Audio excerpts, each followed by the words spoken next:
বিশ্বম্ভরপুরে ভারতীয় fuchka cover van ৬৫ lakh টাকার মালামালসহ ২ জনকে আটক করেছে ডিবি পুলিশ। সুনামগঞ্জ থেকে কুলেন্দু শেখর দাসের পাঠানো তথ্য ও ভিডিওচিত্রে সম্পাদক ও প্রকাশক মোহাম্মদ জাকির হোসেন মনুর প্রতিবেদনে দেখুন বিস্তারিত। সুনামগঞ্জ জেলার ডিবি পুলিশের একটি দল জেলার বিশ্বম্ভরপুর উপজেলার পলাশ বাজার অভিযান চালিয়ে বিপুল পরিমাণ ভারতীয় ফুচকা একটি কাভার ভ্যান জব্দ করেছে। এ ঘটনায় জড়িত থাকার অভিযোগে ২ জন চোরাকারবারিকে আটক করে ডিবি হেফাজতে নেওয়া হয়েছে।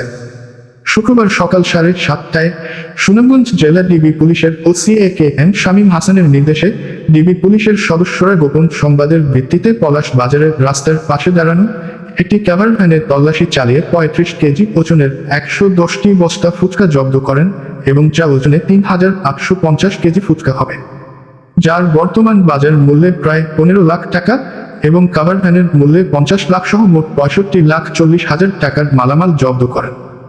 এ সময় আটককৃত ২ জন হলেন ফরিদপুর সদর উপজেলার পশ্চিম গোয়ালচামত এলাকার শেখ মোহাম্মদ ফারুকের ছেলে আরিফ শেখ ৩৪ এবং একই উপজেলার পশ্চিম খাবাসপুর এলাকার আব্দুল করিম ফকিরের ছেলে জিহাদ ফকির ৩৪। এ ঘটনায় আটক ২ জনের বিরুদ্ধে চোরাচালান সংক্রান্ত আইনে মামলা দায়ের করা হয়েছে। এ ব্যাপারে ডিবি পুলিশের ওসি AKM শামীম হাসান ঘটনার সত্যতা নিশ্চিত করে জানান, যে কোনো ধরনের অপরাধ এবং চোরাচালান নিয়ন্ত্রণে আমাদের এসপি মহোদয়ের করা নির্দেশে আমরা আইন শৃঙ্খলা বাহিনীর সদস্যরা সর্বদা তৎপর আছি বলে জানান তিনি।